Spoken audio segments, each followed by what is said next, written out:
Hello and welcome to our podcast about well-being. This is going to be a series of sessions where we will talk about different topics. I am your host, Fatima Khan, and I'm here with Dr. Mahmood Khan, who is a consultant psychiatrist. Before I ask him to introduce himself, I will give you a brief overview of what we're going to be focusing on. So the topics we're going to talk about are the power of breathing. We're going to talk about the importance of sleep. We're going to talk about how prayer can have an effect on well-being, and then also how physical well-being is really, really important. So things like exercise.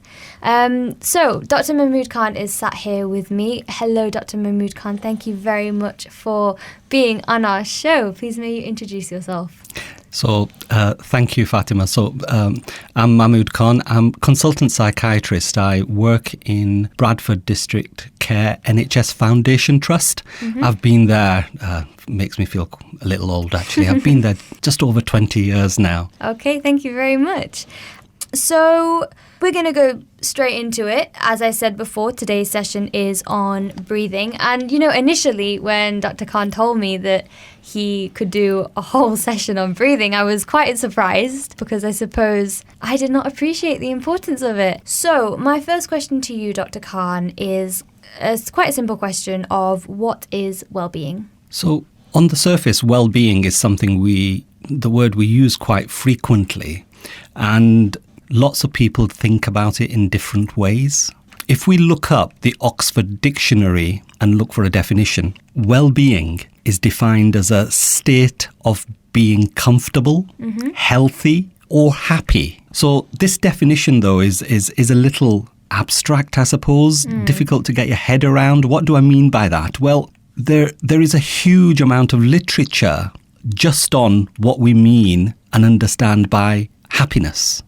So it might be useful to think about well-being in terms of what aspects does it include. For example, well-being could be how individuals are able to handle the complexities of life. Another aspect of well-being could be the importance of having satisfying relationships and what makes a good relationship. What's the qualities of a good relationship, such as showing warmth, appreciating warmth, empathy, mutual care, and a healthy give and take. Well-being also could encompass things like having a purpose in life. What do I mean by that? Having a purpose in life. So that's having meaning and direction, okay? And also, well-being can include aspects of how people grow, change, and adapt. In essence, we all have a potential, okay?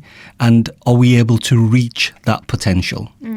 So all these different aspects of well-being are not in isolation on their own. They're all connected together. And a good example of that would be that in order to handle the complexities of life, you might want to have a helpful relationship.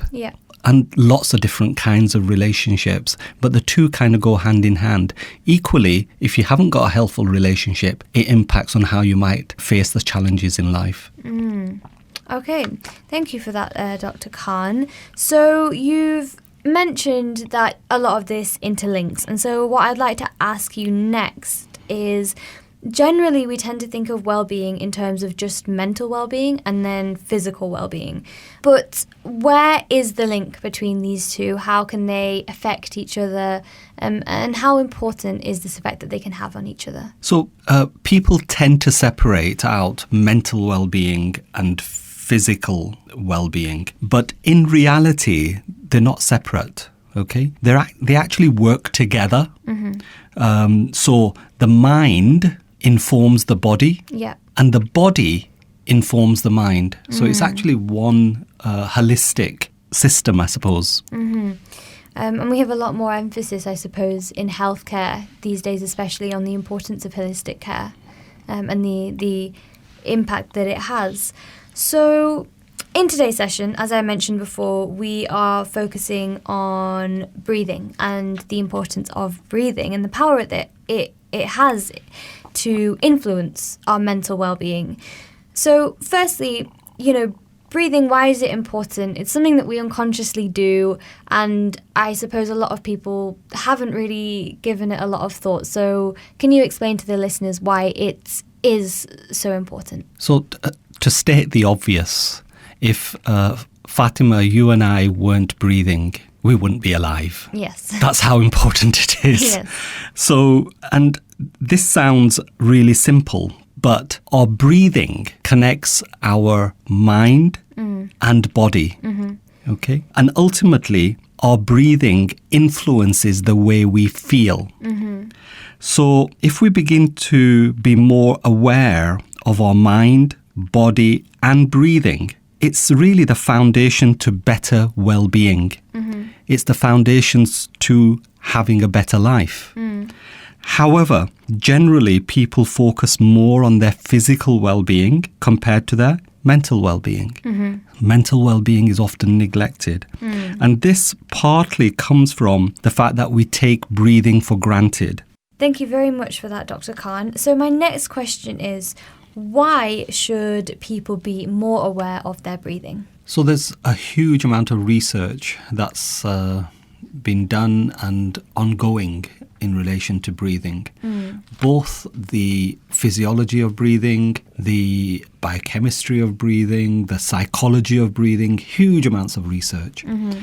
I suppose, everything has its own rhythm, and breathing is no exception. There is evidence that suggests that animals that breathe more rapidly, quickly, tend to die earlier. Okay. Whereas animals that breathe more slowly tend to live longer. So, this idea that breathing is really, really important to our well-being, and overall, if people feel better, both in their mind and their body, they're going to live longer, hopefully. Yeah. And from an Islamic point of view, if you believe in predestination, there's generally accepted that when you're born, you have, let's say, a certain number of breaths that you need to take. And this dictates the length of time that you're alive.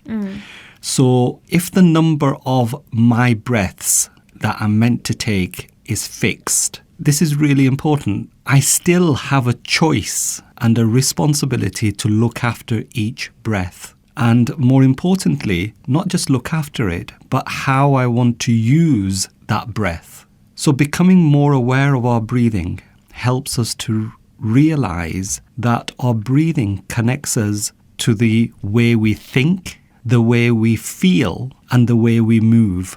So it really is our constant companion throughout life. Yeah, that's so interesting, because I never knew about in Islam that we have a certain number of breaths. So I think that's pretty cool to think about, actually. So my next question is, we all tend to live very busy lives, very stressful lives. The world that we live in is constantly something going on. So does this have an impact on our breathing, and if so, how? So yes, I agree totally. I think, we live extremely busy, but also complex, fast-moving, ever-changing, all right, things around us. And slowing our lives down is a real challenge. Yeah. And to be honest, we're our own worst enemy. A lot of our problems stem from poor sleep, poor diet, lack of exercise, and a lot of these things are often self-inflicted. So just to give you an example, if I've not slept well last night, I'm more likely to wake up in the mornings feeling a bit more miserable, perhaps, a bit more anxious, a bit more frustrated. And the last thing on my mind would be, am I wanting to think about my breathing? So all these things are connected, whether it's breathing, what you eat, how you breathe. We know that we should look after our breathing more, but we don't put this into practice. Often, common sense things are not common practice, and breathing is a good example of that. Yeah. As I've mentioned before, the breathing connects the mind and the body, and breathing has an impact on lots of different aspects of the way our body functions. And how we think and feel. So you mentioned that one aspect of well-being is being able to handle the complexities and the challenges of life. How do humans do this? How do they handle this? Okay, so really, really important question. How do humans cope with stress, I suppose? And there's huge amounts written again, but just to keep it simple, there's two ways generally that we can kind of think about. The first is what we call the stress response, okay? And the second is the opposite of that, I suppose, is the relaxation response. Yeah. The stress response, so what is this? Well, our bodies want to maintain a balance. For example, we want to maintain a normal body temperature, 37.5 degrees. We want to maintain a certain oxygen level in our bloodstream, and there are internal mechanisms to maintain this balance. And in a similar way, I suppose, when we have an outside threat, if somebody is going to come and attack me, they're coming towards me, they're going to hit me, and I feel vulnerable, our bodies respond in a particular way. And one way is I can either fight or I run, I flight, okay? I take flight, okay? Fight or flight. And that response is a way of us very quickly getting ourselves out of trouble. So when someone comes to attack me, very, very quickly, there are chemicals that are released in my body which increase the rate of my breathing, increase my heart rate, increase my muscle tone. And what it does is it prepares my body to either hit out at this other person, because that's what I think might be the best thing for me to do, or if I think it's not in my advantage to hit, I decide to run and run quickly. So the stress response prepares the body to get out of trouble quickly. However, because we live such busy lives, and what happens is this stress response kicks in more frequently, at the drop of a hat even. So for example, if I'm late to pick up my daughter from school, that stress response can kick in. Okay. Equally, if I'm caught in a traffic jam and I feel frustrated, that stress response kicks in. So it's this idea of when should it kick in and when should I use other ways of trying to cope with stress. And the other way is this relaxation response. What we know is that controlled deep breathing, and we can practice this a bit later, but controlled deep breathing releases chemicals that lower the blood pressure, lower the heart rate, and relaxes the muscles. You also breathe more slowly. And when you breathe more slowly, when your breathing slows down, we tend to think better. So thinking better impacts on everything, especially as well the way we feel and the way we behave. So we do have an element of choice in terms of how we want to respond to our challenges that we face in our daily lives. So I suppose in short, better awareness of our breathing can lead to better control of the stress response. So Fatima, if I was to ask you, when was the last time you stopped and noticed your breathing? I would say probably what comes to mind about 2 weeks ago, as I was walking to the bus stop, I listened to, it was a meditation on an app called Headspace, and I was listening to that and I was trying to control my breathing as I listened. So first of all, well done. Okay. Thank you. 2 weeks ago, and this idea, people do have lots of different ways that they can access to meditate. And the example you've given as well, the fact that you can meditate by walking, okay, almost seems the opposite to, people tend to have this thing about meditating and being still and sitting still. But lots of people, when they're exercising, have this kind of meditative experience as well. And what if I was to ask you, Fatima, so that was 2 weeks ago, but if I ask you now, how are you breathing right now? What are you observing? So seeing as this is a whole session on, talking about breathing, it has come to my attention a few times how I'm breathing. However, I'd say mostly it's just unconscious. my normal breathing pace, I would say. And again, that's really well put, because as we're talking about it, you become more aware of it. Yes, definitely. Okay? And if we were doing another talk, we can actually, we all have inner talk. Yeah. We talk to ourselves. Yeah. Okay?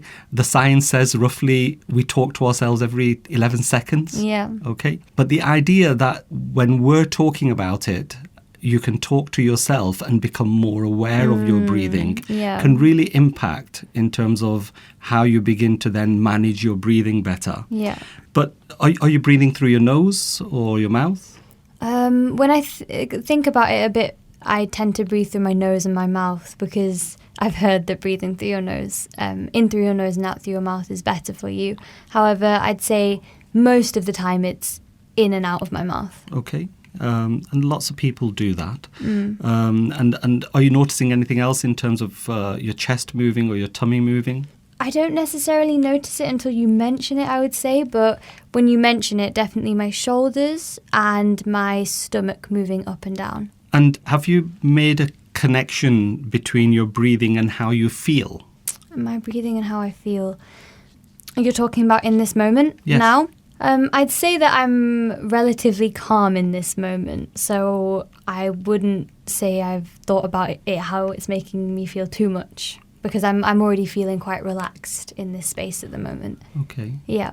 So that's really good that you're calm, that you're relaxed. Yeah. Let me just ask then, if I could invite you to just take one really deep breath in and out, just now as we're speaking, just. Mm-hmm.